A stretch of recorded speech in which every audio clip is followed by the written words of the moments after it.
दोस्तों, क्या आपका भी फसल ग्रोथ नहीं हो रहा है, फसल में कम फल फूल बन रहा है, या फिर फसल हरापन नहीं दिखाई दे रहा है, या फिर कभी कभार मेरे फसल के अंदर फूल तो लग रहा है, फल नहीं बन पा रहा है, या फिर फल लग रहा है लेकिन फल का साइज नहीं बढ़ रहा है, तो क्या आप भी ये सारी समस्याओं से परेशान हैं? अगर आप भी ये सारे समस्याओं से परेशान हैं तो आज के बाद आप लोगों को परेशान होने का कोई जरूरत नहीं है, क्योंकि आज आप लोगों को हम एक ऐसा जादुई प्रोडक्ट बताएंगे जिस प्रोडक्ट को इस्तेमाल करके ये सारी समस्याओं का समाधान कर देगा ये तुरंत। तो वो कौन सा प्रोडक्ट है? तो वो प्रोडक्ट है जिपग्रो।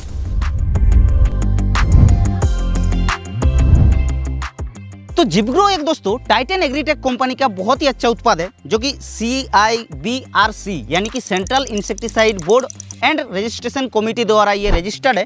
तो इसके अंदर दोस्तों क्या ऐसा कंपोजिशन मिलता है? तो इसके अंदर दोस्तों आप लोगों को जिब्रेलिक एसिड 0.001% जो कि लिक्विड फॉर्मुलेशन में आप लोगों को देखने को मिलता है। तो जिब्रेलिक एसिड क्या होता है, थोड़ा सा इसके बारे में आप लोगों को बता देते हैं। देखिए, जिब्रेलिक एसिड एक प्राकृतिक रूप से पाया जाने वाला प्लांट हार्मोन होता है, जिसको A3 या फिर GA3 भी कहा जाता है, जो कि फसल के ऊपर ये बहुत ही ज़्यादा फायदा दिखाता है। और ये जो जिब्रेलिक एसिड है ये टाइटन एग्रीटेक कंपनी का जिपग्रो के अंदर दिया गया है। तो चलिए जानते हैं कि जिपग्रो का क्या क्या फसल के अंदर फायदा देखने के लिए मिलता है। तो जिपग्रो को दोस्तों जैसे आप लोग किसी भी फसल में इस्तेमाल करते हैं तो ये बहुत ही जल्दी पौधे में ऑब्जर्व कर लेता है और कुछ ही दिन बाद इसका जो फायदा है वो दिखाई देता है। तो जिपग्रो को इस्तेमाल करने से सीड डोर्मेंसी यानी बीज जमने में कभी कभार देरी होता है, जिससे जर्मिनेशन अच्छा नहीं होता है, तो उसको दूर करके ये जर्मिनेशन को अच्छी तरीके से करने में मदद करता है। और उसके अलावा फोटोसिंथेसिस यानी कि प्रकाश संश्लेषण को करने के लिए बहुत ही ज़्यादा बढ़ावा देता है, जिससे पौधे में ज़्यादा खाना बनता है। और पौधे में जब ज़्यादा खाना बनेगा तो ऑटोमेटिकली पौधे में बहुत ही ज़्यादा फूल फल देखने को मिलेगा, बहुत ही ज़्यादा हरा भरा देखने को मिलेगा और बहुत ही अच्छा आपका फसल का क्वालिटी देखने को मिलेगा।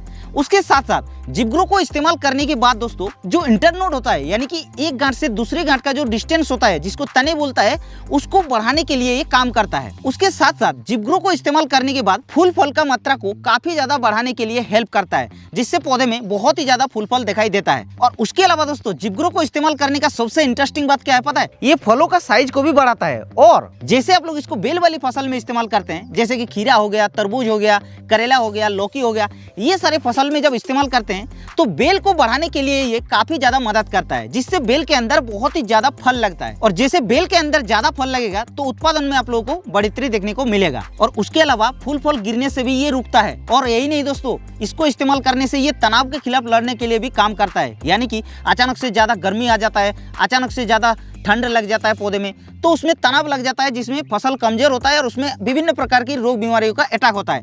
तो ये जो तनाव लगता है उस तनाव को ये लगने नहीं देता है। तो इतने सारे फायदे आपको जिपग्रो के अंदर देखने को मिलता है। आप बात कर लेते हैं इस जिपग्रो को हम लोगों को कौन कौन सी फसल में कौन सी समय पर कितने मात्रा में इस्तेमाल करना चाहिए।